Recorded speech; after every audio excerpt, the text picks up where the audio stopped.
Welcome back to Love, Lies, and Lace Fronts, where we do reactions, reviews, and commentary on the YouTube channels you love to watch. Guys, are you subscribed to this channel? If you're not, you need to be.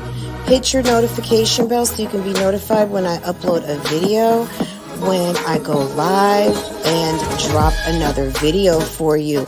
Also, follow me on Instagram. That way you can keep up with what I'm doing, okay?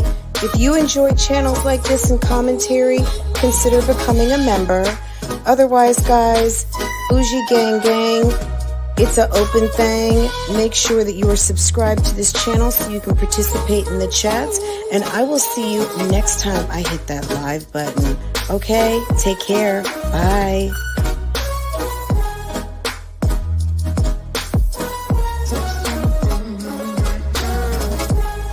Hey guys, how are you?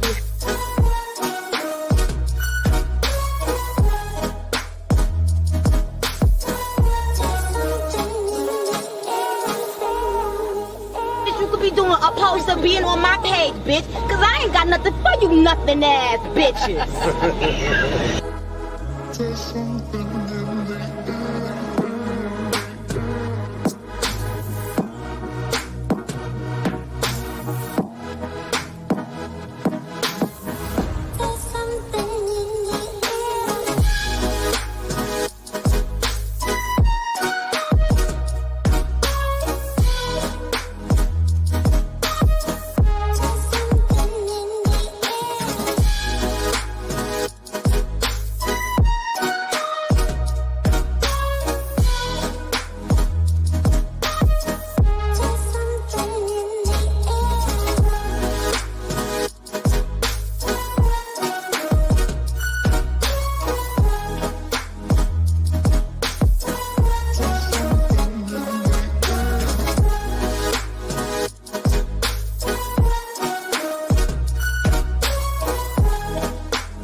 Good morning. Good morning. Good morning. Good morning. Good morning. How's everybody doing? I know it's, yeah, well, I was about to say, I guess it's barely still morning, but it is still morning. Good morning. How's everybody doing? Y'all, my God. Okay. Hi, India. Good morning. I got like literally 10 of the same message in my inbox, and I saw it yesterday.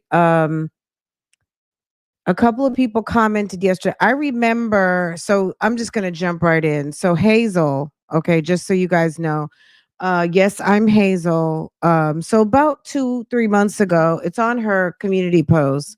She alluded to some, let me just read it verbatim, just so I don't even have to put 20 on 10. She basically said that there was a guy that she had a story time coming about a situation that happened. She saw something that was in the news and almost kind of like, okay, so this is what it says. So remember that time I told y'all I had a story time that I was holding in the vault because I wasn't sure if I wanted to share a story about a man. A man tried to take advantage of me and said, man is married and well to a well-known woman. Well, funny thing about karma and the way she spins the block about me. And I was like, oh, okay. So that was 3 months ago, guys. So I didn't even think anything of it. I mean, when Hazel posts, I normally do go and check and see what's going on. We talked about last week, her and Lily had gone live. Lily is the baby mom of Jeremy Postel's son, the boyfriend of Keisha, Camel Toe Realty, Kaylee, right? If you're following me and you follow this channel, you know exactly what I'm talking about. But Hazel is Lily's bestie, who they've just became back besties again, or just were on the outs for a minute and they're back, right? Hazel has a very nicely well appointed, aesthetically pleasing business called Spruce Beauty. And she's a very beautiful woman. And she has been on this internet trying to make a go of it. She's trying to vlog and do all of these things, and et cetera, et cetera, et cetera. If you're not new here, you know exactly what I'm talking about. And if you are new here, the details really don't matter. This is what you want to know. The So yesterday she did a story time, and she basically, I mean, I'm going to be honest, I felt like the story was very long for what she needed to tell us. And it was a pretty disgusting story. I mean, as a HR, as for someone who specializes in talent acquisition, and hearing the criminality of the whole thing actually disgusted me, of this entire interview hiring process. I was mortified. Um I was so disgusted. I was really disgusted. I wasn't surprised at the story, but I was very much disgusted. Um well, she told us the story time of when she went to apply for a job in a well-known upscale barbershop in Atlanta. And she was at, basically giving you, like, in a nutshell, but she was asked to strip on not one occasion, not two occasions, but on three occasions, take off her clothes as part of the interview process. And the third time, really, to me, I think she narrowly escaped a sexual assault, just to be quite honest. That's just my opinion. And she did say that she was very, very scared after the situation happened, and then never went back again. But because she had just kind of exited from stripping, um, the first time that he asked, I mean, I guess she kind of knew it was kind of like a upscale gentleman's grooming barbershop or whatever. And he didn't say that that was okay. Let's just get into it. So um it wasn't part of the interview, but basically the way that he put it is that he it was he wanted to verify that the person didn't have any like recording equipment or wires. Who's wearing a wire these days? But which sounded really stupid, but and I guess, okay, trigger warning. I think when I said that the story is very disgusting and vile, like, and this is adult programming, nobody under 18 should be listening. And if you have um been propositioned inappropriately, if you have been in a situation where you have been marginalized and felt and made to feel a way, this story might not be for you. But I think it's a cautionary tale of a young woman who felt that she was, wanting to separate herself from a job that she'd been doing, wanted to go into something else, and someone who had more power, that, like, we hear about, the like the whole Me Too movement, Harvey Weinstein, Jeffrey Epstein, Diddy. I mean, these stories are coming out, right? These stories are coming out. So you guys have all heard this before. It's a very P. Diddy, Jeffrey Epstein type story. But basically, sis told her story of, by the middle of the story, you're kind of like, well, which to me, I already knew. I felt like I already knew who she was talking about when she put that post up 3 months ago. I was just waiting for her to tell the story. But yesterday, I pretty much caught it like right after the live, and I listened to the whole thing. She said she wasn't going to do anything else with it. I actually was going to send her a note and ask her if she wanted to tell her story again, but honestly, she said this was only time she was going to talk about it, which was on the story time. So I just kind of wanted to respect that, also from the standpoint of, she, you know, in terms of going out looking for a job, you just had twins and feeling some type of way. She said that this was a very traumatic thing that happened to her, and she was, it was hard to talk about. So I almost wasn't really going to talk about this today very much, but if you guys want to hear some of the story, my experience with Hazel when I played her videos, let's just say 3 years ago, sis lost her shit. But it is what it is. She sent me all kinds of threatening comments and stuff. I just ignored it. I don't have any beef with her.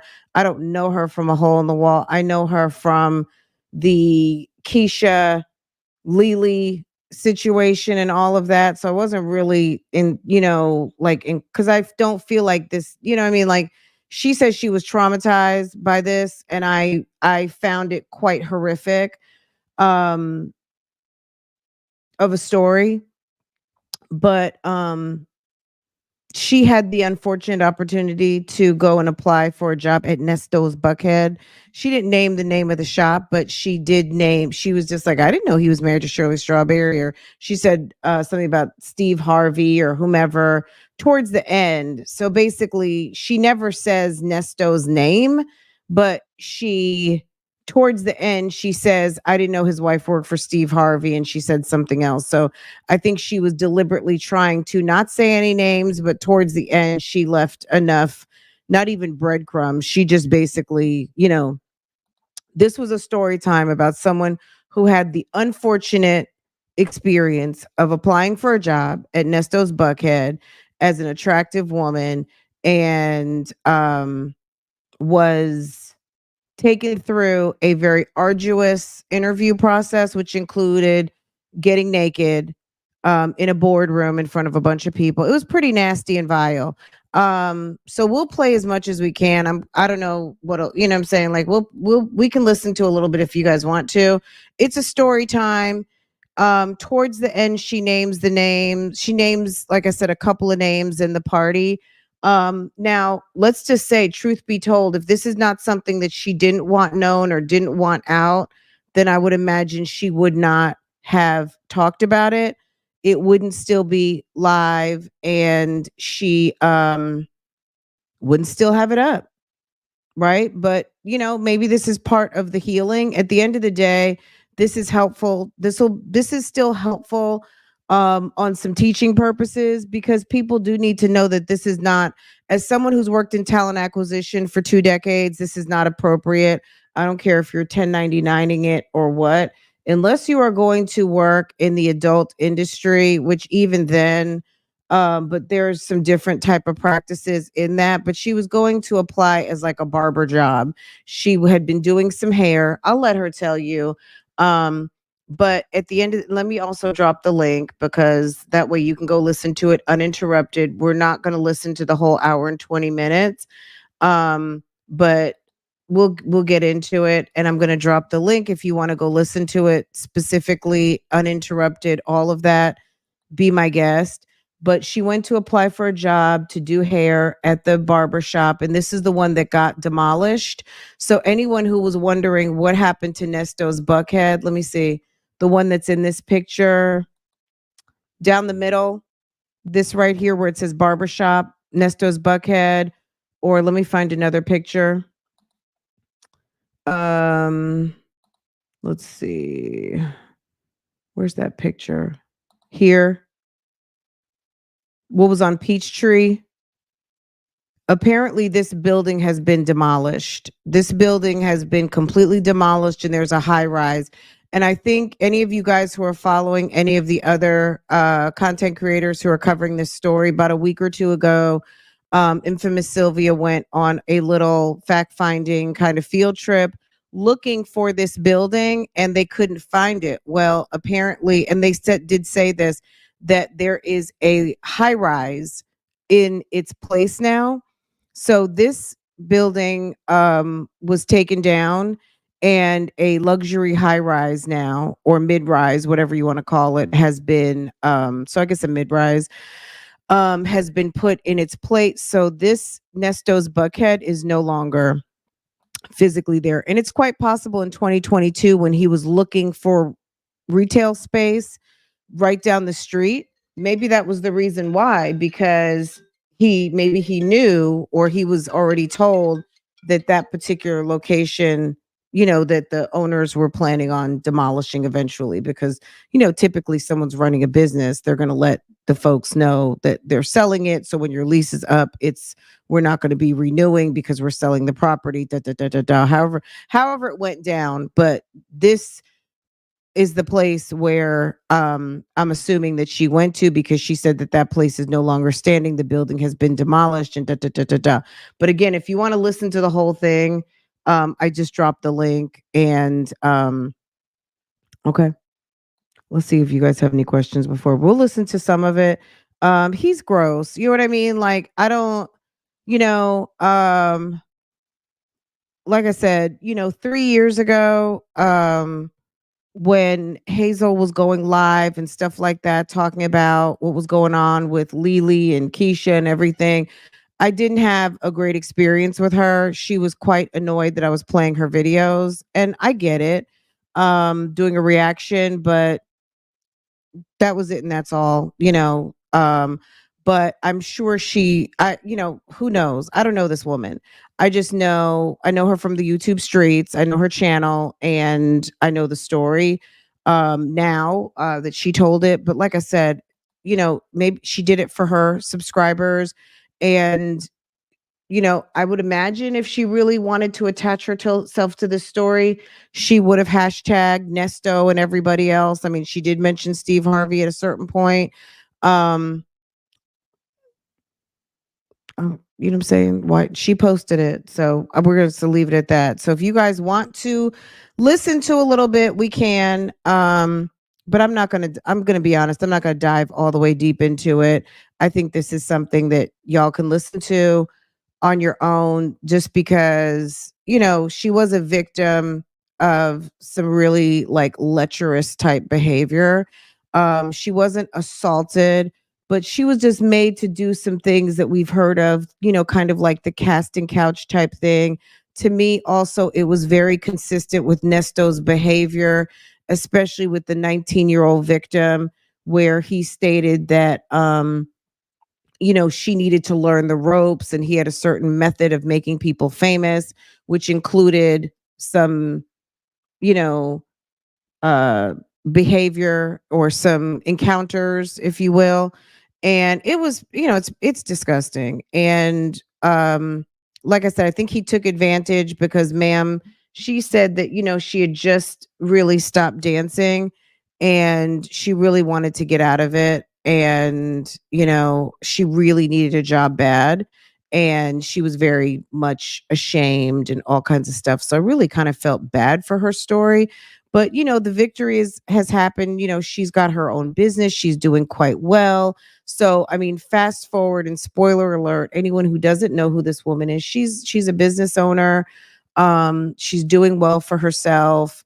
And this is something that's in the past. But like she says towards the end of telling the story, it was very hard for her to talk about because she felt really, really ashamed at what happened. You know, we'll skip around and listen to. It's a channel called Yes, I'm Hazel. I already dropped the link, so you can scroll back and click on it if you like. But we'll listen to a little bit. Like I said, I this woman does not appreciate anyone coming to her channel and doing reactions on her videos. So we're gonna just take it light. Let me find something appropriate to okay, let's she just used the app. In any way, in a space where before I had the girls, that's where I met their dad and everything. And when I got pregnant with the girls, of course, that's a complete lifestyle switch. Their dad went to prison when they were 4 months. So I was like by myself outside, pretty much fending for myself. And I had twin babies to take care of. Well, of course, we all know that as women, when we get pregnant, our bodies go through these changes. And a lot of these changes we don't expect. Like, you can't tell me based upon your experience how my body would look after I have babies. So I wasn't able to get hired immediately back at the club because I didn't look the same. My body wasn't the same. I had stretch marks. I had a C-section scar. I have keloid skin. Okay, so she's talking about why she didn't go back to dancing after she had her two daughters. So we're gonna just I feel like it starts around the 11-minute mark. She starts talking about how she heard about this job. This job at a barbershop jobs. And so I'm like, all right, whatever. I started dancing. Maybe I could be a waitress and stuff like that. But literally nobody would hire me. So I'm like, all right, whatever. I started. So she was, she'd been dancing, she had babies, her body, whatever, I don't know what the snapback was or wasn't, but at the end of the day, she was having a hard time finding a job where maybe her body and overall body image look was determined on whether they're going to hire you or not. And she ended up, like she's saying right now, and she heard about this barbershop. Okay. I started looking on Indeed. I started looking everywhere for these jobs, and I stumbled across this job at a barbershop. And basically, the job said that it was going to be, what the fuck did they say? So at this particular barbershop, they have men that are barbers, and then they have women that are like, not really like hostess. I forget what they called them back then, but they were basically at the barber's beck and call. Like, you bring them everything, you make sure that they have like their combs, their brushes. If their clients need something to drink, you offer them something to drink. Like, you're basically like just at their beck and call, like an assistant. kind of like whatever they need, you're supposed to get it. And that's what the ladies are there for. So when I saw the job listing and I'm like, damn, I did go to hair school. I am a hairstylist. Like, I can start here and then maybe I can learn how to be a barber. Like, at that point, desperation was like at its all-time high, because what I never wanted to experience with my daughters was poverty in any way, shape, or form. Like, I didn't want to know what that felt like. I didn't ever want to experience it. Like, yeah, as a child, yeah, with my dad, I experienced a lot of different things that kind of scarred me and made it a traumatic experience for me as a parent. And I never wanted my kids to go through that. So I was willing to, not sell my body, but I was willing to like work in fields that I wasn't familiar with to make the money to support myself, to support my babies. So I was like, fuck it, it's a barbershop. I mean, I'm familiar with like cutting hair. They showed us a little bit of it in hair school, but I can learn and I'm very quick on my feet. And maybe if I could start in this position, then I can learn to be a barber. And then maybe I could be like the most bomb female barber out here. Like, my mind just started going crazy at the like possible opportunities that this position could present to me. So I reached out on the ad. They told me to come in and meet with the manager. And the manager at the time, her name was Miss Jones. So I'm just wondering who Miss Jones is. There was someone who messaged me behind the scenes. Well, she emailed me and I don't know. She says she listens every day. So if you're out here, if you know who Miss Jones is, I'm trying to figure out who Miss Jones is. And I'm just wondering, was that Dominique? Because Dominique seemed to have her hands in a lot. Um, let's just say everything. And we don't really know who Miss Jones was, but Miss Jones seemed to be her primary contact through this process. And ultimately at the end, Miss Jones was there for like the setup. There was supposed to be like an orientation video, and just a mess, y'all. Just a complete nightmare. Just hearing this story, like, it bothers me. Just like I said, from a professional standpoint, this was like a very unprofessional um interview process that it just makes my skin turn. Like, it really, that what they did to her was very much like, it was absolutely illegal what they did. No matter if she was applying for a full employee job as a W-2 or even a 1099. Even as a 1099, you are still covered under the law. And so many laws were violated and broken. It's just absolutely terrible. when I got there, I dressed really cute. I had these like lace up brown boots that I always used to wear. And then I had on like this I don't know if it was like a cardigan jacket. I don't know if that's what you would call it, but it was almost like trench coat style because it was kind of kind of warm, but it still had like a kind of chilly vibe to it. Like it was just now kind of moving into the summertime. So I had on that jacket. I feel like I had on like a long kind of like skirt, but the boots kind of met the skirt. So it looked like it was a full piece. And then I had on like a cute little top. That's from what I can remember. So when I get there, I pull up. She tells me to meet them at a certain time or whatever. So I get there and immediately when I pull up in the parking lot, now mind you, this place is in Buckhead, which I'm like, okay, that's a really good area. It's a barbershop in Buckhead. I never heard of it, but let me go try to see what it's about or whatever. So I go up there, I get out the car, you park behind the building, and I get out the car and I go inside of like I'm walking inside the place. So as I'm walking into the barbershop, because I called the Miss Jones lady who I had been speaking to all this time and told her I was there, and she directed me to which door to come to. She didn't want me to come to the front door. It was like a back door that all the employees and stuff come through when they come to work. So she directed me to come to a set of stairs in the back of the building, come up the steps, and then they would let me in the door. As I'm walking to the door, though, I see a gentleman. He's standing outside talking to somebody, but he's standing by a car, a very nice, luxurious car. And he's standing there talking to somebody. I don't know who he's talking to, but literally from the time I stepped my foot out the car to the time I got to the steps, their eyes followed me the whole time. So I get in the building. Now, mind you, I'm not knowing that this person is, I'm not knowing that this person that I walked past happened to be the owner of the barbershop. I didn't know that. I just thought it was guys. It happens to me all the time when I'm walking outside. They be gawking at me and shit when I walk past. Like it's nothing new. So when I got out the car and started walking towards the door, like I had no clue who this person was. I just see two guys staring at me as I'm walking to the door. And in my head, I'm like, okay, great, confirmation. I look good today. This should seal the deal. Like there's no way that they'll tell me no. I should be walking away from here with a job. So I go inside. I meet with her. She asks me all these different questions about me, what my background is, what I used to do, why I want the job, have I ever cut hair, like. Okay, so this is a person who is who's telling a story time about going to apply for a job at a barber shop in Buckhead where she doesn't say Nesto's name because I'm sure she's being careful because look, at the end of the day, she's got a business and he's in jail, right? She's making accusations. She never filed a police report, anything like that. You know, when you have stuff to lose, you don't want to be careful about saying too much, right? She would basically be accusing him of, of a situation that is it's not legal. I'm not going to say it's a criminal offense because I don't know how the laws work in Georgia, but it is not legal.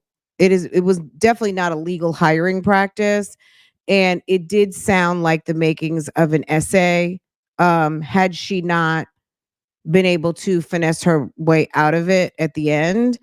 Um she was asked to do some questionable things. I'll let you guys hear it. Her name is I Am Hazel. At the end of the day, she mentioned this on her community post like 3 months ago. She had a story time. And when I saw that post, I was like, oh, I know exactly who she's talking about. Anyway, oh, okay. Thank you so much. You sent me a note on Instagram. Do I need to read it now or can it wait till because I'm in the middle of this, but I will definitely take a look at it. So that's who's talking. I dropped the link earlier, so if you want to watch it, I will put it in the first pinned comment so you can go and watch the video. She did not say Nesto's name, but towards the end, she's like, I had no idea his wife worked for Steve Harvey. She said something to that effect. She said Steve Harvey. She may have even said Shirley Strawberry. I don't even watch that show. I didn't even watch Steve Harvey. Something like that, because, you're going to know. She's like, his son was there.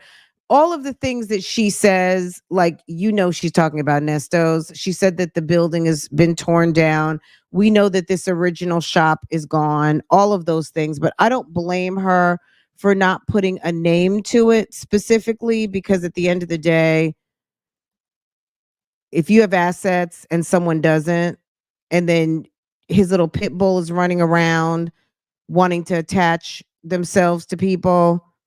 They're taking names, and you guys understand. Absolutely. Okay, so you got it. Anyway, but if you've heard this story enough, it's not even that you have by stretch of the imagination have to wonder who she's talking about. Like I said, at the end, she reveals a couple of things, so you know exactly what she's talking about. But let's just keep going. Just all the like random interview questions or whatever. So I'm like, I'm answering all the questions and stuff. She seems like cool people. She's in like a little office. Now I know that the office wasn't her office, it was his office, but while he's not there, she occupied the office because she's the manager. So and he's not there a lot. So she was in there all the time. So she kind of like gives me a brief rundown on like the lay of the land, the law of the land, whatever, as it pertains to the barbershop, and lets me know the different positions that people are in, and lets me know like the different barbers that are in there as well. His son was one of the, I guess, celebrity barbers in there, so he had like a room off to the side. And How is Dion a celebrity barber? Did Dion even have a license? Maybe he did. I don't know, the but rest of them were kind of like in a common space. I don't remember how many barbers it was, nor do I remember how many girls it was. I only remember one girl in particular, and it's because to this day we have her cousin is a friend of mine, so I'm familiar with her, and I see her from time to time. But she worked in there as well. And when I kind of looked around, they have the women wearing like these black bottoms, these button-up tops, and we wear bow ties, and it's almost like butler style type of thing. So I'm kind of just like peeping the way that everybody's dressed, and they have like this dress code and stuff. Now, the Miss Jones lady that I'm speaking to, she too has on like these thigh-high black boobs. Like she's dressed kind of fly, she's cute. So I'm just kind of like taking it all in. And she's telling me about the company and telling me like what they're looking for, all these things, telling me that I may be a good fit, but she can't pull the plug on me getting a job until I meet the owner. So I'm like, okay, that's fine.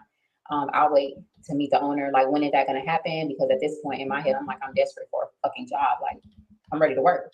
So she tells me that the owner actually said he was pulling up shortly, and that when he gets there, she'll bring him in to meet me. So this interview probably lasted like 2 fucking hours, to be completely honest, y'all, because it started off with her just introducing me to the job and showing me around a little bit. And then we ended up waiting a little bit, and she stalled for time for him to come. So when he comes in, I realize it's the same guy who literally watched me come from the car to the door. So I was like, oh, wow, I just saw you in the parking lot. And he's like, yeah, I saw you too. You look nice. I'm like, thank you. So he's like, yeah. So basically asking me the same questions that the Miss Jones lady was asking me, like, what am I looking for? What is it that I wanted to do there and all this stuff. So another thing that kind of struck me was when she was saying Miss Jones. Remember, Earl Lamont? Lamont basically called himself Josh Jones from Jones, Jones and Jones law firm. I don't know if Jones was like the name that everybody used when they were in the shits and trying to have like code names and stuff, but it just seemed funny how her name was Miss Jones. There was Jones and Jones law firm, Josh Jones, like everyone damn name is Jones up in there. It's just, and we know Jones is probably one of the most recognizable American names, period. Jones, Johnson, Williams, things like that. But anyway, girl, K Jones is saying Jones. Okay, but it was Miss Jones, and I'm just wondering, was that AKA Alasia Alexander? Who was Miss Jones? Okay. kind of give him a brief rundown, the same thing that I gave her. This time, I'm just, addressing him as the owner, because now I really want to get the job, and you're the owner, so you can really pull the plug on it, not necessarily her. So I'm like telling him my background and what I essentially want to start doing, but I do want to get into maybe learning how to be a barber and just figuring out how I can be the best to the company, basically. So he's like, okay, like I like her drive, I like what she's bringing to the table, like I like her, like let's set her up with another interview, and then we're going to, after that, we sign paperwork, and then after we sign paperwork, we'll move forward, we'll get you into training, we'll show you the training video, and then you should be all set to start. So I'm like, okay, perfect. So they tell me come back in like 2 days or so to fill out the paperwork. He tells me to wear all black or something, like he tells me to wear the dress code. So I'm like, okay, it's looking like I'm about to get the job, like I'm really excited. Come back. When I get back there, I go through the same way. get up there. And when I get up there, at this time, he's not there, but it doesn't take him long to get there. He was kind of like right behind me. So she holds me in her office for a second and we talk. She introduces me to a couple people and then they direct me to go downstairs. So I had seen downstairs the first day when she gave me the tour.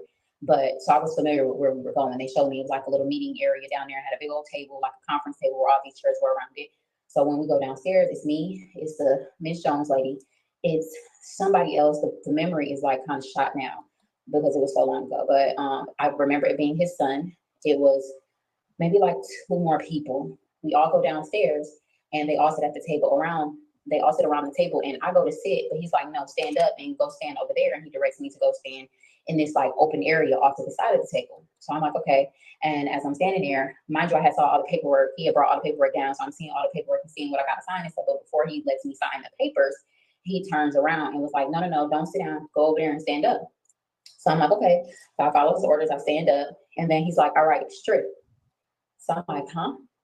He's like, I mean, right there was just, you're applying for a job in a barber shop that is not a gentleman's club. It's not the naked barbers in the back of a gentleman's club. This is basically like she said, an assistant type role. It wasn't necessary, and it's not part of the job, like as if you're like an exotic dancer. Okay. um Even then, there are people who have gotten jobs even as strippers who, I mean, they may ask you to dance, but they may not ask you to get totally naked. Some people, they just, I mean, there are people who've gotten jobs in clubs they've never even did a two-step. Okay. They just show up and, okay, yeah, come, we'll see how it works out. Cause you're gonna pay to dance anyway, right? She comes in for a job interview for like an assistant, a helper type role, maybe barbering. She went to hair school, like she stated. She was definitely interested in learning the business. And she comes in, it's a whole panel of people, and they tell her to take her clothes off. And this is what she says. like, strip. I said, like, strip what? He's like, strip down. I don't know if you're familiar with who I am, but I'm married to a very prestigious person and we have a protocol here. We got to make sure you're not wearing no wires. So I'm like, okay. Like, at the time, I don't know who you're married to.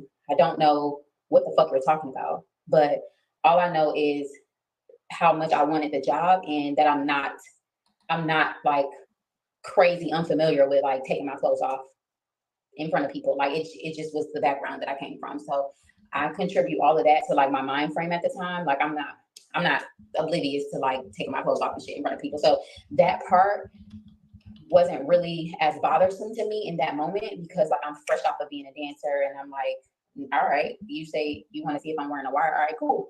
So he makes me take all my clothes off. So I leave my panties on because I'm on my cycle at the time. I had just got an IUD put in from the girls. So my cycle was irregular. So I'm standing there. And after I strip down and show him like my boobs is out, my belly is out. And then mind you, I just described to y'all what my belly looks like. So I'm a little self-conscious. That's the only reason why like the whole stripping thing was a little degrading to me because I just knew my body wasn't like how I'm normally used to showing my body off. So he had me standing there. So now he proceeds to ask me questions while I'm standing there with no clothes on. So I'm like bending down to try to pull my clothes up. And he's like, no. Stay right there. We're not done asking you questions. So now he wants to talk to me while my clothes are off. So I'm standing there and I'm just answering the questions or whatever the questions are. It's not that many. And then he basically tells me like, yeah, he tells me a little bit of background. He never tells me who he's married to, but he basically tells me that it is, it's a very prestigious person and they can't have nobody in here wearing wires because they handle strict business and all this type of shit. So I'm like, all right, I mean, whatever.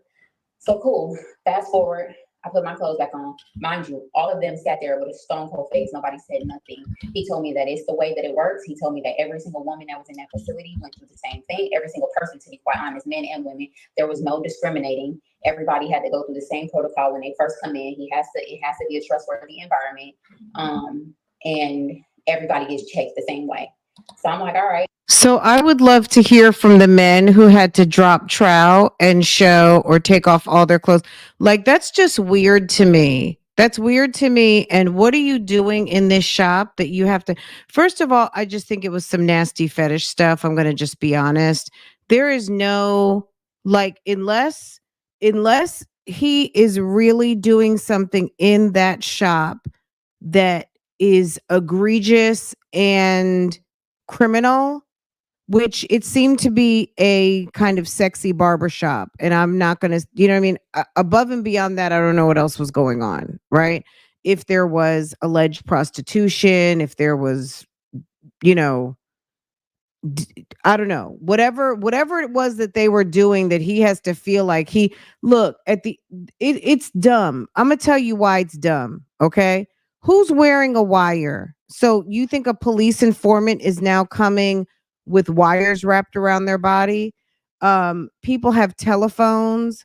People have there's so many. If you look on Amazon, or just if you're into, like, I'm into cameras and stuff like that, there's so many different types of cameras and recording equipment, to be inconspicuous, not necessarily secretly record people, but just a handheld voice recorder. I mean, people can have all kinds of stuff in their purse. So you wanted to check her body to see if she was wearing a wire. Did they have her check her purse at the door? How do you know she didn't have a voice recorder in her purse? Like, I just think it was some perverted shit. It was on some, let's degrade this woman and let's check her out. You know what I'm saying? Like, it was nasty. That was pretty gross. Um yes. Yeah, I didn't want to. I didn't want to like drag her name through the streets. I did drop the link, but I wanted to, try to give some respect to the situation, because it's a very tough situation when you're young and need a job and you're pretty much broke. You know what I'm saying? I'm going to just be honest. I've never been in that situation, like, to that degree, but as far as not knowing where my next dollar was coming from, no. Or feeling like I got two kids, I'm on my own. Like, it just sounds like she was in a very tough situation. I could really just kind of feel bad that she went through that. I think her daughters may be around like 10 or 11 or something like that. Maybe they're 10 or younger, somewhere in that neighborhood. So this had to have been like 2014, 2013, something like that. Very much giving predator, just very much giving playing with people. Um, and just nasty, just absolutely nasty. And just In my head, I'm awful. thinking like, okay, well, I've never been in this, like, in this whole dynamic of being around a person with a prestigious, marriage or whatever. And maybe this is their protocol. Like, I'm completely ignorant. I'm completely oblivious. Now I know it's bullshit. But like back then, I was just like, maybe that is the protocol, especially when you tell me that everybody else went through it. And I see that there are women upstairs smiling and laughing and kicking in. Like, this can't be some fucked up ass job where these. Like, it seems to be a good work environment. People seem happy. People look like they're making money. So maybe this is just what it is. And nobody crying up in here. There's men and women. So let me just go with the flow. And that's how, unfortunately, some people get taken advantage of, because they're just kind of trying to go with the flow. And there's something that they really want or need at the other end of it, which is just so fucked up. It's awful. Women, like, in my head, I'm thinking like, there's no way a woman would stay in this and be uncomfortable. Like, they're upstairs smiling, they're upstairs laughing. Like, the girls are telling me that they love it. They're like telling me how they maneuver around and how they get extra tips. So it's like, I'm like, all right, well, in my head, all of that's playing in my head. Like, okay, well, maybe this is just a normal thing. This is some crazy shit to me. I've never experienced this before. Maybe this is like what happens when you get to the top. Niggas gotta literally strip search you. So I'm like, okay, whatever. Put my clothes back on, fill out the paperwork. He tells me that I officially got hired, that my start date was like in a couple of days or whatever. So I'm like, okay, cool. I'm excited about it. Completely like block that whole shit out of my mind. Like, all right, now it's on to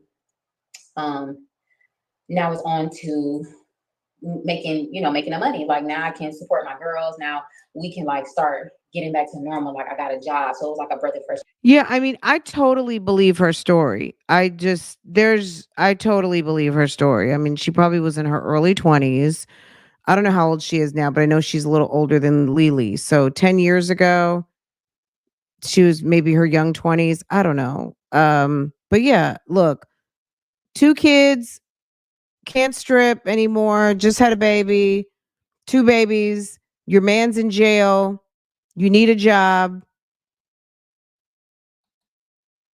He caught her on the right day, right? You know what I mean? We're after you have babies, you're very emotional, your hormones, all of the things. She had 2. I cannot imagine.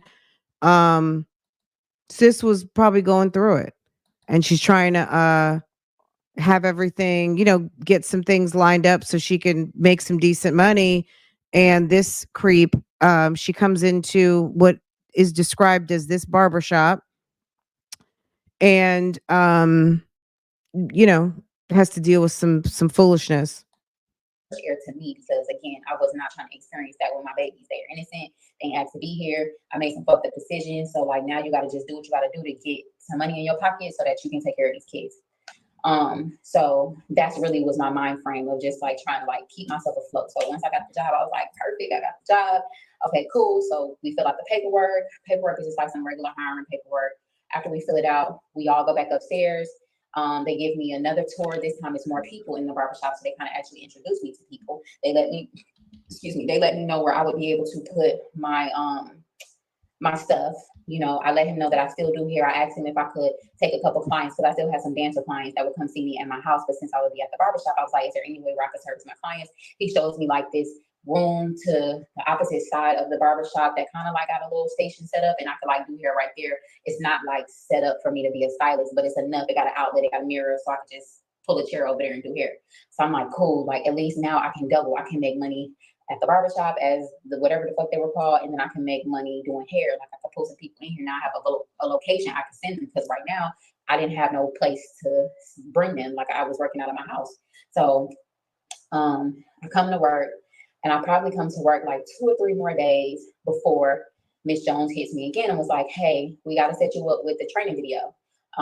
That's the very next step. Like I see that you kind of like blended in already. We got to set you up with the training video, whatever. So he comes in and he and I are now talking about like other things, other like expansions of the barbershop. He wanted to start like men's grooming spa. He wanted to like do all these things. And I still to this day have the whole PowerPoint presentation that I laid out for him to show him the men's grooming spa. And like, cause I'm very like, y'all know this about me by now. Like all my shit just looks pretty. I've been that way. Like I've been like on my brain and shit. So I'm like branding shit from the top to the bottom, like what the packages will be called, all this stuff because the barbershop it was like full barber shop at the top, but at the bottom it was like plain and it looked like it was under renovation.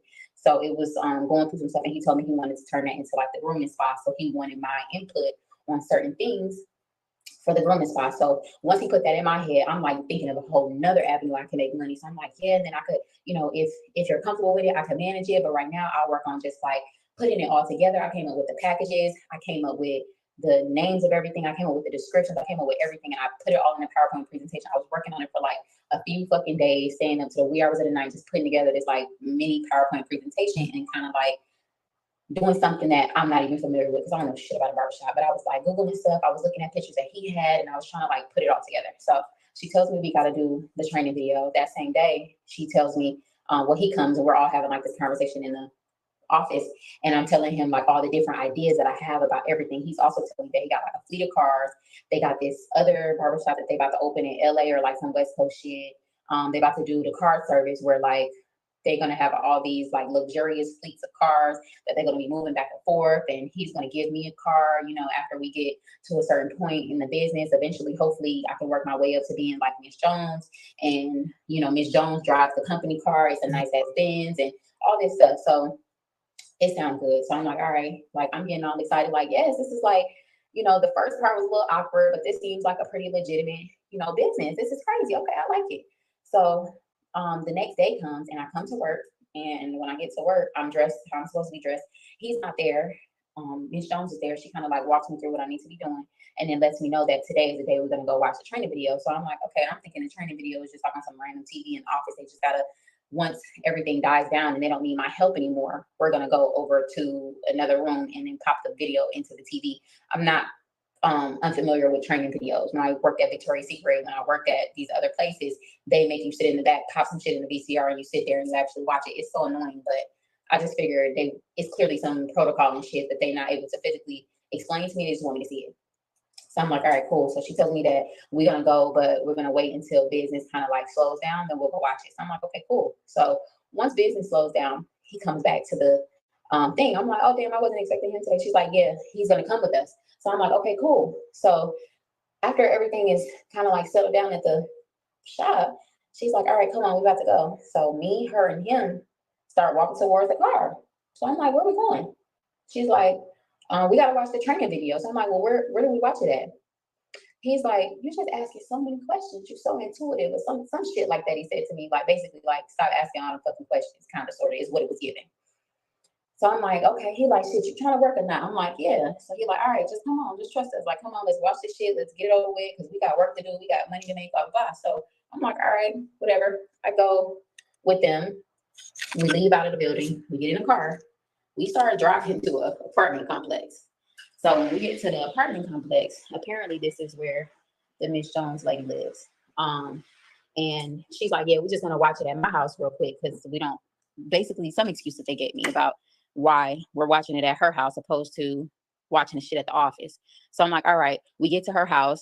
In my head, I had never seen corporate living before, but all I could immediately point out was the fact that it didn't look like she really lived there. It looked like she was living out of a suitcase, and she just kind of like, it was already furnished when she got there. Like it wasn't nothing that she furnished. It was very nicely furnished, but it didn't give like a woman furnished it. It gave more like corporate. It was giving apartment hotel, like 90, 30, 60, 90-day housing. That's what kind of made it sound like to me. Furnishings or whatever. So as soon as we walk in, we walk past the lobby area, and I think something was on that night, like a game or a fight or something, because people were sitting in the like little main area watching it, and she spoke to some of them as she came in. So I'm like, okay, she clearly lives here because people know her. So we go to her house. As soon as we get in the house, he's like, all right, let me get your phones. So I give him my phone, and Miss Jones gives her her phone, and he takes his phone and he puts all of them in the freezer. So I'm like, okay, like in my head, I'm like, this shit is kind of weird, but this that fucking prestigious lifestyle. Like, I don't know who the fuck he's running from or like what the fuck is going on, but like, why the fuck is he putting our phones in the freezer? I'm like, what's the freezer for? He was like, oh, it blocks the cell communication. So anything we talk about in here is confidential. Like they won't be able to, yes, put my shit in the freezer. So he's like, they won't be able to like actually trace the phone. Like they can't tell that we was here. So I'm like, okay, like that's different. So we standing there for a second. The motherfucker tells me to strip again. So I'm like, why am I stripping again? I just did it. He's like, again, I told you before we had these type of conversations, like, I need to be making sure that you're not wearing a wire. So I'm like, I'm not wearing where am I going to get a wire from? Like, why would I be wearing a wire? I'm like, damn, now I'm looking at Ms. Jones. I'm like, did you have to do this many times? She's like, girl, it's just protocol. He's very paranoid. Like, it's just protocol. So I'm like, this shit is crazy. So now I'm kind of like annoyed. Like this shit is annoying me. So I go to the bathroom. I strip down again. They're sitting on the couch in the living room. So I come out of the bathroom and I'm standing there. He's like, the panties. I'm like, again, I can't come out of my panties because I'm on my period. So I'm not taking my panties off. He's like, all right, man. So what, for real, right? Why do you really want this job? So like at this point, I'm so frustrated that I start crying. I'm like, I'm getting really frustrated because it seems like you guys are just playing with me and you're not really like wanting me to work. Like the whole strip down twice, like, okay, you did it the first time. You saw that I wasn't wearing a wire, not like we doing this shit again. I don't even know who you're married to. Like the shit is kind of irritating me. I'm doing this shit for my kids. I don't want to be homeless. Like I don't want to be living like that. Like at this point, I'm like so much, I'm like filled with so much emotion that I am like crying at this point, and I'm so irritated, and I'm just getting so angry, like at the fact that y'all keep doing this shit to me. And I don't know how many times I can prove to you that, nigga, I'm not on that. I just want to work. So after he talked to me or whatever, we talked for a split second. I forget what the conversation was about in depth, but basically, like I do remember crying. I do remember explaining to him again for like the fifth fucking time why I wanted to work there and why I wanted to like be a part of the team and you know, I see what you got going on. He used to big up the fact that he was like the only Black barbershop in such a prestigious area of Buckhead, and he's this and he's that, and his business, he can't tarnish his business. And he used to scream that shit from the top of his, like, this is prime real estate right here, and I'm the only Black man that's right here in the middle of prime real estate. You know, they usually get this shit to the white man. I can't have nobody coming in here basically sabotaging what I have, all this shit. So I'm just like, all right.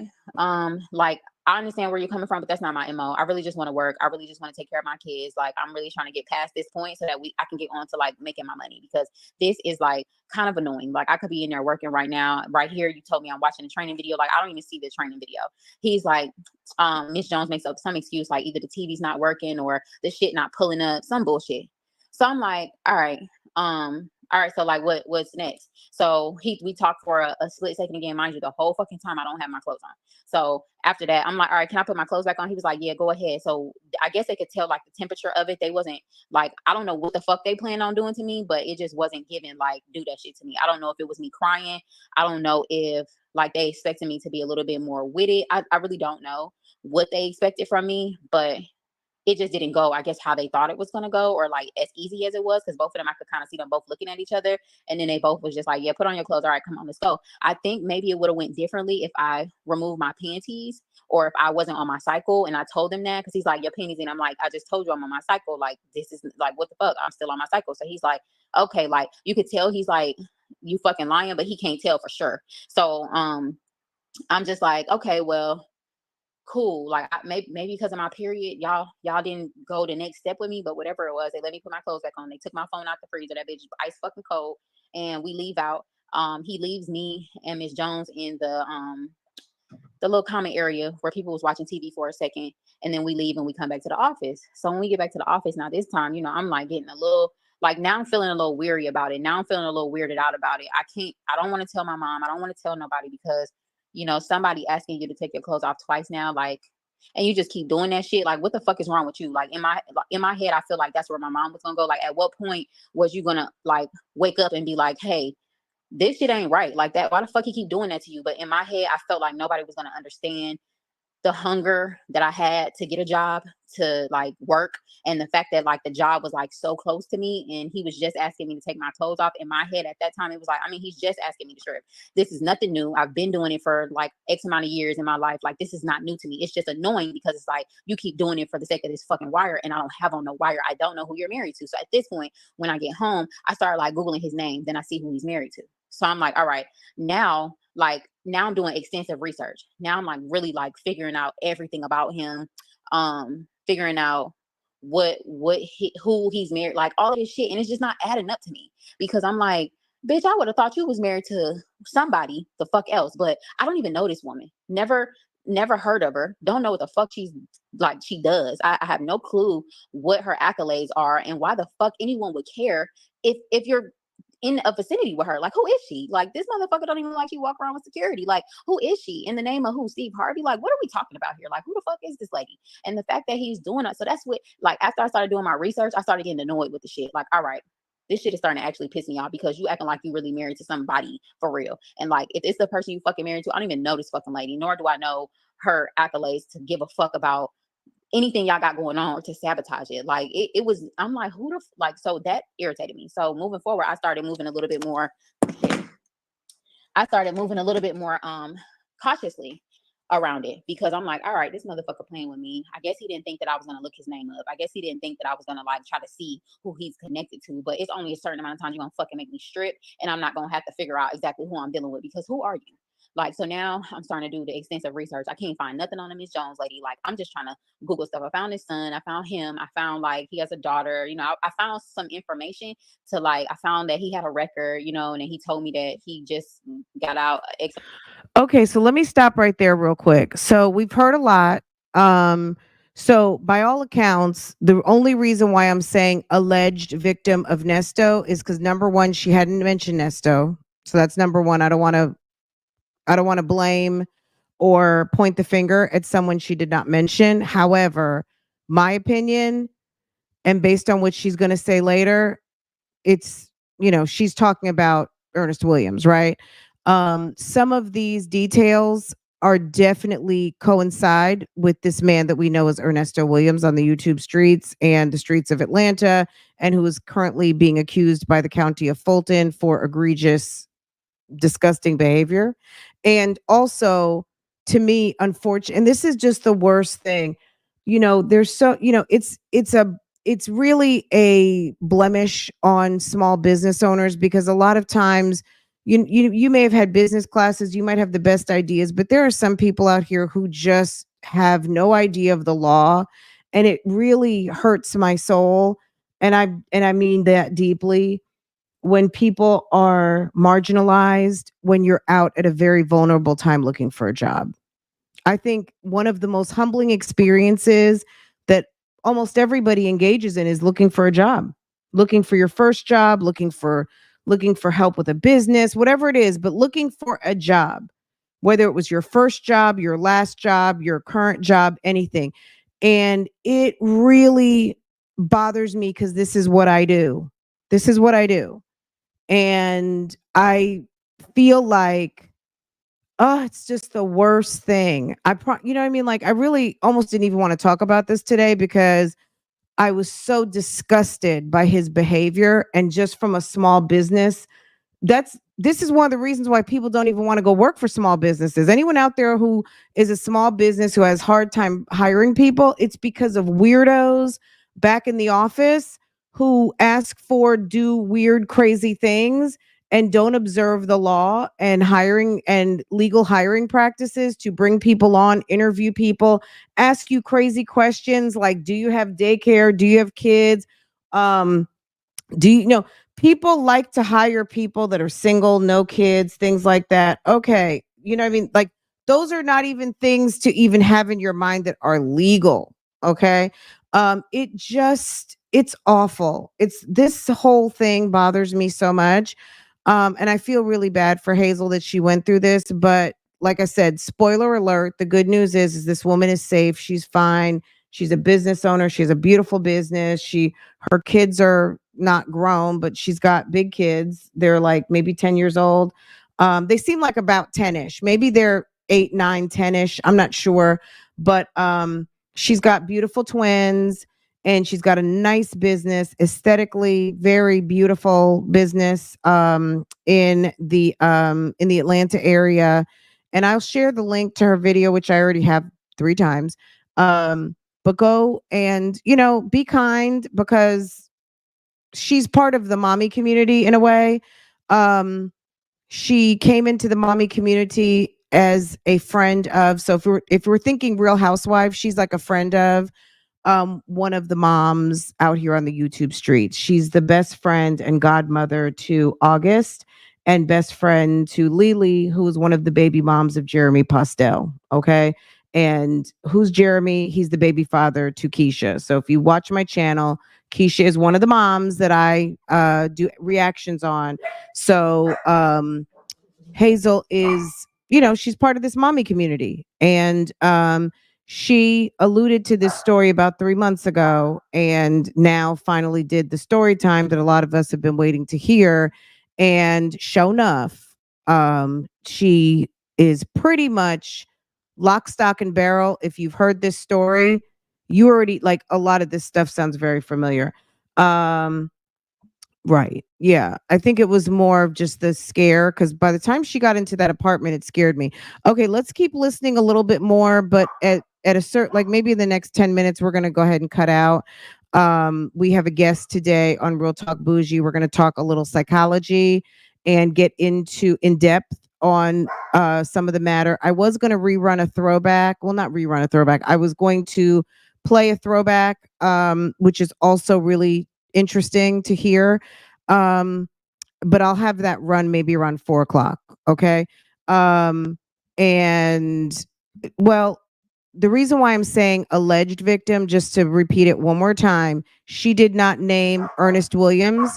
And because she did not she did not name Ernest Williams, I'm not in a position to accuse Ernest Williams of anything.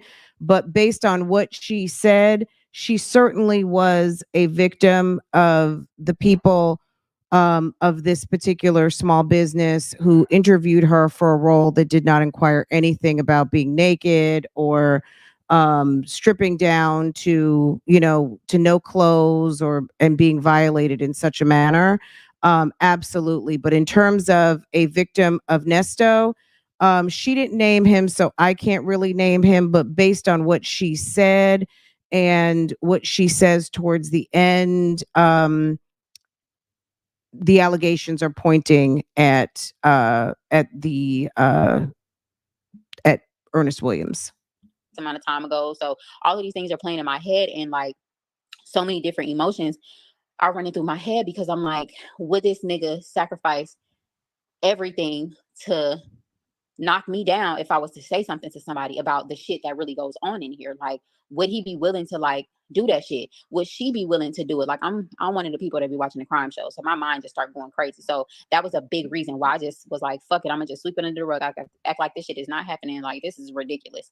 So I think, I hate to say it, I think she did the right thing at the time that Nesto was still out on the streets, because I don't know. I wouldn't trust any of those people. If his son is out here walking through Neiman Marcus, allegedly, well, it's not even allegedly. We know that there was a shooting when two people tried to rob him. I mean, these people, like he said, he was raised on what? Guns, get money, and what was it? Guns, gangsta, and money or something. He said he was raised on 3 Gs. I feel like I wrote it down yesterday. Guns, girl, what was it? Do you guys remember? Guns. Was it guns, gangsta, and get money? It was guns, something and something, and get money. Guns.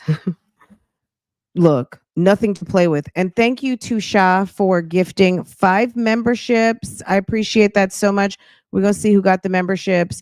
But yeah, thank you to the good sis who gifted guns, getting money, and gangsta. A mess. Girl, gambling. Girl, just a bunch of bad G's. Okay. She did the right thing, absolutely, in protecting herself, especially as a new mother. No way. She did the right thing, and her man was in jail. So she no protection, her mom. All right, let's listen to a few more minutes. And if you guys want to go support sis, watch her video, please be kind in the comments. I know everybody will, but sometimes things get judgy. Sis was in her early 20s and just had 2 babies girl. Okay. 22. I know I was doing a lot of things when I was 22, and having just given birth to twins was not one of them. I had the luxury of just, going to school and not having to worry about anything. I can only imagine a 22-year-old mom with twins and needing a job and all of those things. It's just a lot. So let's finish like, up. the next week rolls by, and I had come to work literally unbothered for like maybe 3-4 more days after that. So I come to work, and after that, he tells the Miss Jones lady to tell me to come to work the next day. But when I get there, he damn near meets me in the parking lot. And when I get to the parking lot, he's like, "Hey, just ride with me. I got a ride to this tag place," because he had got this brand new like little military type Hummer thing. So he was like, "Just ride with me to the tag place, and then you can discuss with me everything you was talking about the spot thing or whatever." So I'm like, cool. So I hop in the truck with him, and we ride on to the tag place. Whole time I'm like having a conversation about the whole PowerPoint presentation I had created for him. So I'm reading it to him step by step. He like nodding his head like, "Yeah, I'm liking the way you think. I like the way you think," like all this shit. So I'm like, okay, cool. Like, we making some headway. When are you thinking this is gonna open? Like, when are you, like, all of these questions I'm asking him, and he's like, every one little step at a time. We got to get the permits. We got to get this. We got to get that. So I'm like, okay, cool. So in my head, I'm like, great. Like, I did a great thing. He's happy with the presentation. That means that I might be in a good space to do, like managing or something over there. So like, I'm thinking about all the different possibilities of like what the job could bring me or whatever. So we get to the tag place. We sit down in the tag place. He handles his business with the tag. We get back in the car and we drive back towards the building. So mind you, the parking is in the back of the building. You have to drive down the hill, turn to the right, and like kind of drive down into the parking lot. So when we get to the when we get to the parking lot, he parks his truck, and the truck has hella tents on it already. It's like a military style Hummer, like not the newer ones, but like the older ones that like that motherfucker is carries cannons on the side, like that type of Hummer. So he gets out the car and he starts dropping the seats in the back. So, and then when I look behind me, I see that there's a TV back there, like how people be watching TV in the back of the truck. So I'm like, oh well, I don't know what the fuck he's doing, but maybe he got to go pick up some shit. I don't know, but he's dropping the seat. So that shit didn't even bother me. I'm still on my phone. I'm like texting. I'm like looking through something. I don't know what the fuck I'm doing, but I'm not paying no attention. But I kind of like am, but I'm not. Like it's not alarming me. So he drops the seats or whatever. He hopped back in the truck, and when he hops back in the driver's seat, he said, "All right, go ahead, hop in the back."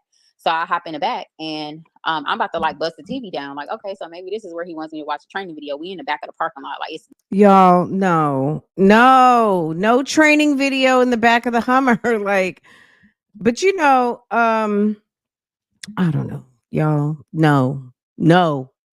no way that he's being weird. Because we're like, it's kind of like public right here. He didn't drive me to no alley or nothing. He got me like right here in the back of the fucking, like my car is right here. So I get in the back and he was like, all right, strip. So I'm like, no. I said, I'm not doing that shit again. What am I doing it for now? Like for what? He said, cause we finna fuck. Just like that. To me, that was Nesto right there. When she said that, I was like, that was him. To me, I was like, that was him. That was Nesto. That was him. That was him. My opinion. That was like the way she said that like that, it's like, it sounded like like when we've heard him get real nasty and aggressive, like to me, that sounds like something he would say. And the way she said it, I feel like that's exactly what he said. And she's like actually telling that, like that didn't just come from a memory, like that was a retelling of what happened, like right there. Like, did you guys would like when that statement right there, I was like, oh hell, that's Nesto right there. That's Nesto right there. Okay. On that. But I mean, again, but we gonna hear she's gonna say a couple of things that's gonna like, okay, she's referring to Ernesto Williams. Okay. You not on my kids. I will never forget that shit for as long as I fucking live. I will never forget the tone. I will never forget the look in his fucking eyes. Nothing. Auntie, I've dropped it like 3 times in the chat. I will have it in the pinned comment in just a little bit, okay? As soon as we're done with the video, I'll put it in the first pinned comment and I will drop it one more time, okay? Just hang on, okay? But I've already dropped it 2 times, but just hang on, okay? Like it was plain as day. That shit had my heart beating out my fucking chest because now I'm in your fucking trunk, basically. And what the fuck are you talking about? Because as soon as I started like going back at him, he started like basically like getting with my energy. He was like, cause we finna fuck. And I'm like, huh? No, I said no. Why? No, we not. Like what? At this point, like I've never experienced this before where I've been in a sexual encounter with a person that I didn't want to have sex with. So this was like new to me that it startled the fuck out of me. And I felt like this motherfucker finna rape me. Like it's nothing else. I can't do nothing. I really I'm literally she was mercy. obviously at risk. He's locked the doors. Like, what am I gonna do? So she was very much at risk of being sexually assaulted. I mean, period. Just, awful. She was in the trunk because basically what he did was you see this not this Hummer, but I don't know if it was this one or not, but he had a couple of these military style vehicles. So basically what she said was that he dropped the seats down in the back. So let's just say this right here, you go into the back seat and let me move this comment. So let's just say it was this car right here. You've got the flatbed right there, right? Open up the back door. You let the seats down. The seats go down flat. He was basically going to use that back seat as kind of like a bed, okay? Because those Hummers are big, right? So you let the seat down, you get in, and it's flat. She said that there was a TV back there. I don't know if it was this Hummer, but she said it was a Hummer that they were riding in, right? So that's basically part of it is the trunk. So halfway would be in the trunk, right? Okay. So I'm going to put it in the description box and pin it. You know, maybe let me just pin that. Hold on. Shabi or Shabi, thank you so much. Just Gabby, J Fox, Lonnie, Sherry. I don't know who else. Did it give 4 or 5? She gifted 5, and I'm not sure who the fifth person was. Who the fifth person was who got a membership. I don't see it, but whoever got a membership from Shay, Shay, thank you so much for gifting that to all of our friends. So thank you for doing that. That was very sweet, and we appreciate that very much. I'm gonna pin that so anybody watching in the chat moving forward, if you hadn't already seen it, it's there. Like I said, please be nice and respectful to sis because honestly, I don't, you know what I mean? She went through something and you know what I mean? Like she went through something. And I feel really bad that and it's, you know, it's just an unfortunate set of circumstances. The way she described her situation after having the kids, it just really touched me. And you know, if you're gonna go over there, watch the video, please be kind. That's all I'm asking. Anyone watching this in the future, um, sis didn't even put his name to it. Okay. Just like, why? He was like, I told you that in order for you to take on this position at this job, you got to be me. If you want to debate whether she's talking about Nesto or not, debate it over here. Don't go over there with the shenanigans, please. Miss Jones, like I told you, when you see Miss Jones, that's me. That's me right there. So if you ever need anything, I told you, you need to reach out to Miss Jones because that's me. But in order for you to be in that position that you want to be in, and I asked you several times if this is really what you want to do. I asked you several times if this really, you know, where you wanted to be and blah, blah, blah. You know, like, so you told me you was with it. You told me that that's what you wanted. You told me you was hungry for it. So in order for you to be me, I'm going to have to come in you. So I was like, see, this whole part of the speech, this whole part of her story, this to me sounds like because Nesto is screwed up in the head, and this sounds like a Nesto type conversation, 100%. whoa. What? Like, I'm just confused. Like, y'all, I was literally flabbergasted. I was literally speechless. I was scared as fuck. My hands was shaking. My legs was shaking. I didn't take off a lick of fucking clothes. Like, the first thing I opted for was like, I'm on my period. Like, and literally you can hear the shaking in my voice. Like, y'all, I was so fucking scared. So I'm like, I'm on my period. Like, I can't do that. And he was like, you've been on your period for 3 weeks now, because he's been counting from the very first time he made me take my clothes off that I said I was on my cycle. So you've been counting my period this whole fucking time. He like, you've been on your period for 3 weeks now. That's not like that. That can't be true. Ain't nobody on their period that long.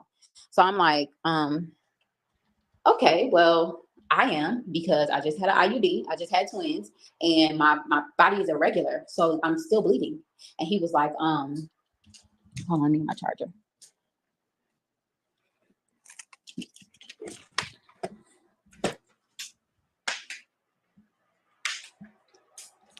I mean, when he locked the car door, she said something about the car door being locked.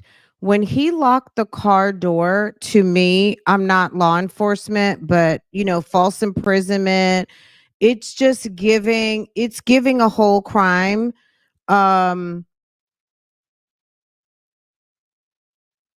Look, it's just when he locked the door to the car and she felt like, "Oh my god, I'm getting ready, like this is getting ready to happen." Her brain is firing on all cylinders and letting her know she's in trouble at that moment. She was in trouble in that moment, and she was very lucky that she was able to think fast on her feet to be able to say, you know, the one of the things that absolutely turn men off, which is the menstrual cycle. But some people, they don't care. But fortunately, this was a situation where he did, you know, he had some, you know, he had some pause with him, and that was a pause for him. So she was very lucky. So my body is still bleeding or whatever. And like, I'm like, no, you know, I can't. I'm on my cycle. So he's like, ain't no way, ain't no motherfuckers on their cycle that long. Like, now he cussing and shit. He's like, motherfuckers ain't on their cycle that long. I done been with too many women. Ain't nobody on their cycle that fucking long. Ain't nobody on their cycle that long. And I'm like, well, I am. Like, I definitely just had a baby. I mean, just had babies, and my body hasn't regulated yet. Like I can't. I'm like, I'm bleeding. Like I would bleed everywhere. Like I'm bleeding right now. He's like, all right, so this is what I'm gonna do. If you're really serious about the job, like I told you, like I'm willing to give you the job, but I already told you in order for you to be in this position, in order for you to be me, this is just what it's gonna be. So I'm gonna give you another like week or so basically to kind of like clear your situation up, but we're gonna revisit this shit. And I was like, okay, like that's fine. Like let me just see what my body does in like a week, and then we can revisit it. That's perfectly fine with me. Like I get it. I see what you're talking about. Like, you know, now mind y'all, I'm breathing hard as fuck. I'm so scared. So I'm like, yeah, like okay, like cool. Because at this point, it's say what the fuck we need to say so I can get about this car. Because the energy, the shift in it was so fucking spooky to me that I was like, okay, yeah, bitch, you need to just, it's operation, say whatever this nigga need to hear so you can get out this fucking car and go on about your business and get in your car and go. So whatever he was saying to me, and I was just like, okay, okay, yeah, that's fine. You know, like just give me like a week. This is my first time having kids. Like I don't know what's going on with my body. My body is kind of weird, but it might lighten up by the end of the week or something like that. He's like, yeah, but either way, I don't give a fuck. Like at this point, we just got to get this. Like we gonna have to get it done. So I'm like, okay, like yeah, just give me like a week. I'll be a little bit more comfortable, and then like that's cool with me. He was like, all right, cool. I'm gonna text you, okay? I'm like, okay, like that's fine, but I am like breathing hard as fuck. He was like, cool. So I climbed back over the seat, get the fuck out the car, y'all, and I literally never went back. I left all my shit. I took all of my hair equipment that I had spent so much money on, and mind you, I didn't have no money to be spending like that. I hadn't been paid from them, from the hours that I had put in. I didn't really have no money for real, which is why I was going so hard to get the fucking job in the first place. All of my hair equipment, my combs, my flat irons, things that I had spent a lot of money on, I left it in his barbershop because I was doing hair from there. So like I was fucked up. I just left. I never went back. I never spoke to him. I never texted him back. I never said nothing to him. I called my mom finally, and I had finally told my mom, and she was in tears. And I just told her, I'm never going back now. Like I don't want to go back. I don't know who this person is. I don't know who he knows. Like I just want to sweep this shit under the rug. I never, ever, ever want to see this man again. Like I've never been in this situation before. That shit could have went crazy for me. Like I don't know what the fuck I got myself into. Like all I wanted was the fucking job, mom. Like all I wanted was to work to support my babies. Like at this point, I'm hella emotional because I'm like, how the fuck could a person be so sick? How could he be so sick? And he has a daughter. Like, and then his wife is like this prestigious person. Like I was so confused for the longest. I couldn't make sense of it at all. I didn't know what to think. I didn't know who to turn to. I didn't know who to talk to. I just swept it under the rug because I just felt like that was the best way to handle that situation in that moment. Because what the fuck? What else am I gonna do? Like, who am I going to tell that's going to believe me over him? And he's married to like, even though she ain't the top of the top, like she's in those circles. So like, what are they willing to do to protect his name? Like it was just a lot that I dealt with in that moment. She had no idea that Ernesto was really like a nobody. Thank you so much, Kimmit, for supporting. I appreciate that so much. She had no idea that Nesto was a nobody. No idea at all that he carried no weight. But you know, and also he was taking advantage of a young woman who is in her early 20s who just had 2 kids. I mean, my God. And a lot that kind of like went through my head. So I just swept it under the rug and I act like that shit didn't happen.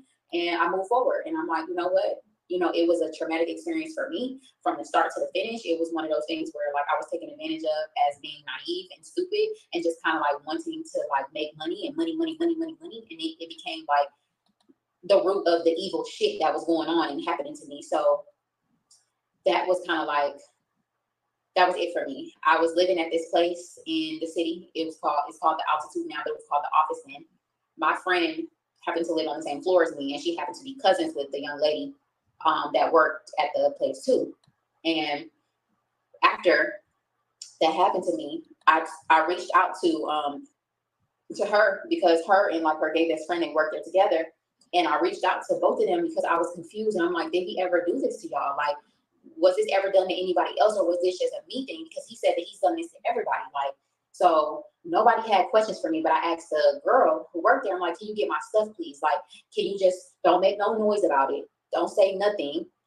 Just go in there and just like put my stuff in your bag and then like bring it to your cousin's house because we live in the same building on the same floor. She's my neighbor, literally. So she was like, what happened? What happened? Like asking me all these questions. I'm like, I really don't want to talk about it. I really just want to, can you just please get my stuff for me? So she calls me back and tells me like, hey, I tried to get your stuff, but like niggas was watching me like a hawk and they asked me what I was doing. And when I told them what I was doing, they told me to put everything back and told me to tell you to come get it yourself.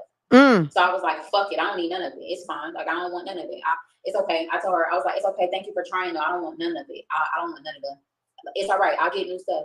It is perfectly fine. I will never fucking step foot back. Don't you hate when there's someone at the job when you need who look, you know, when you're you're out sick and you need someone to go get something off your desk and people don't know how to be slick.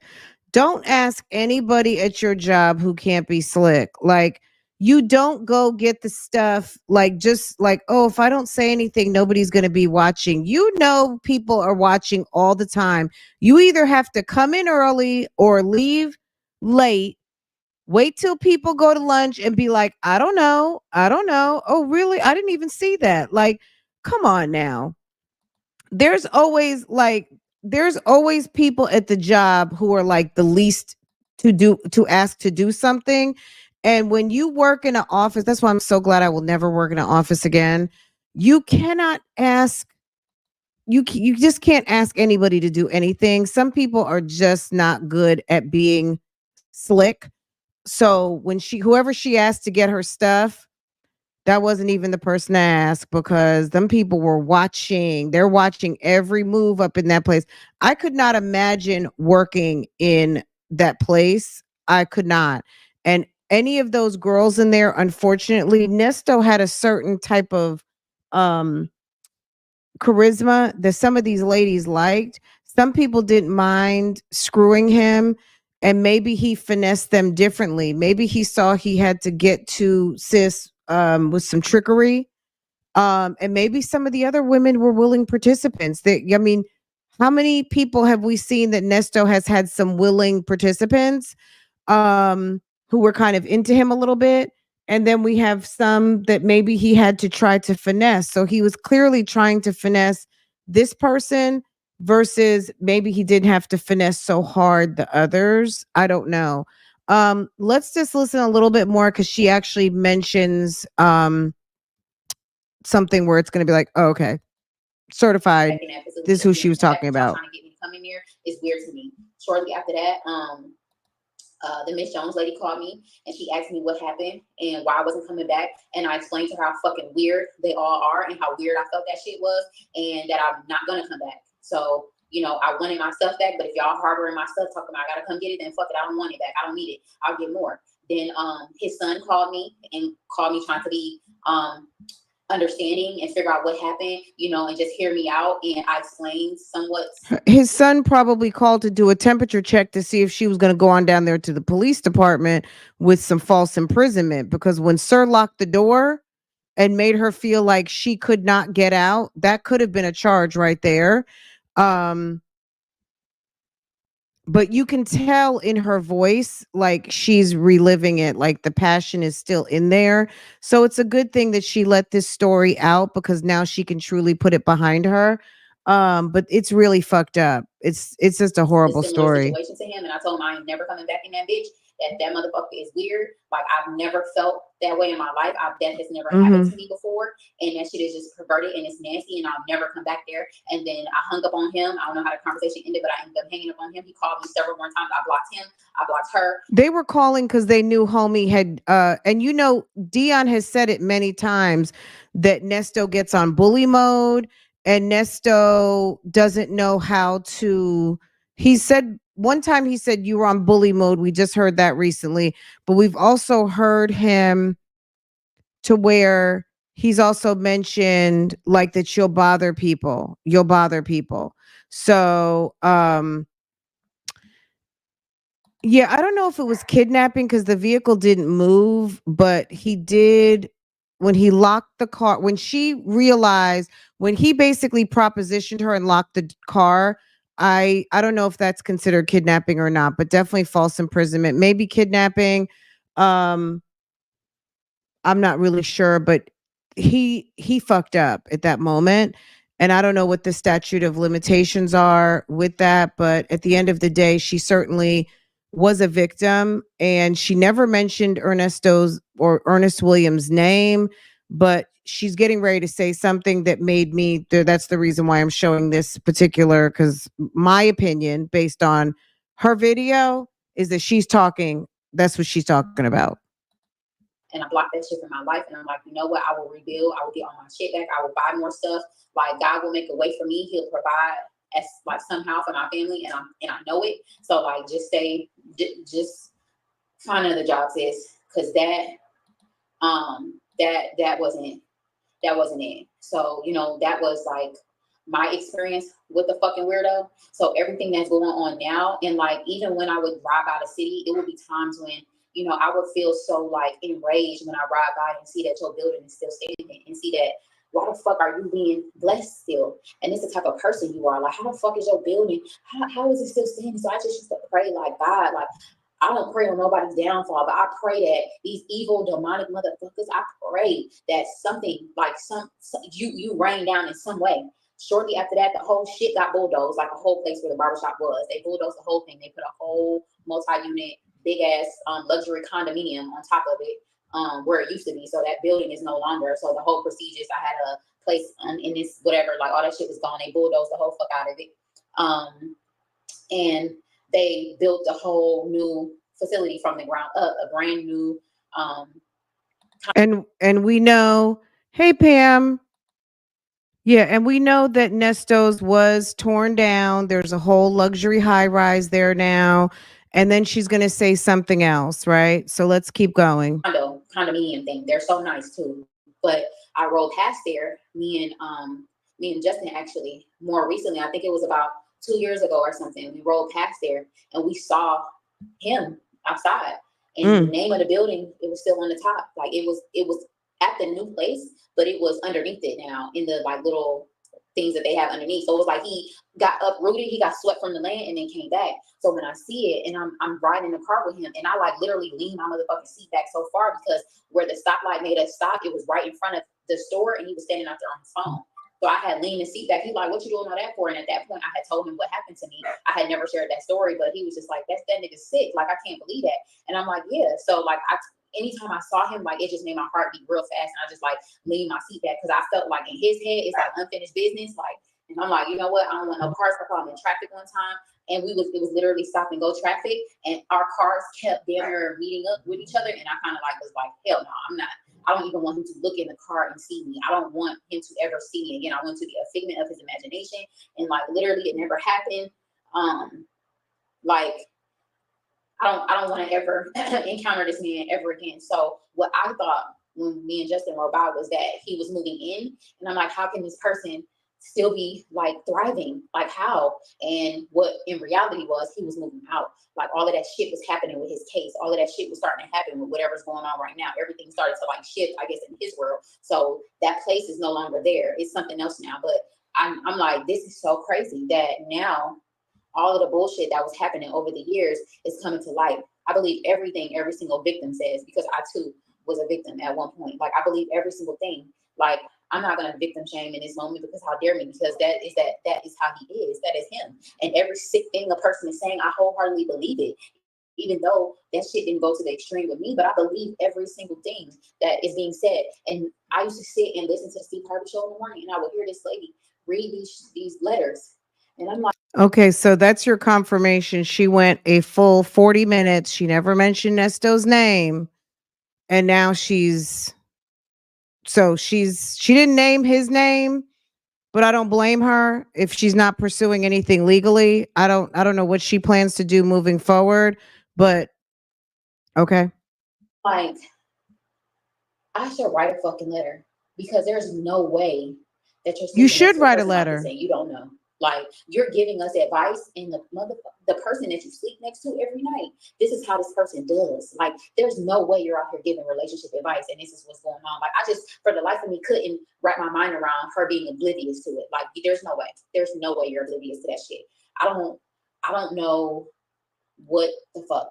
I don't know.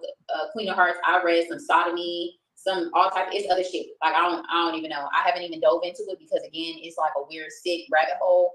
But it's some other charges that were up on him. It was like sodomy and some other shit. I do remember sodomy, that word, as one of the charges. So That was probably all she needed to see, because that probably just immediately brought everything back, because she knows that she was probably seconds away from being sexually assaulted.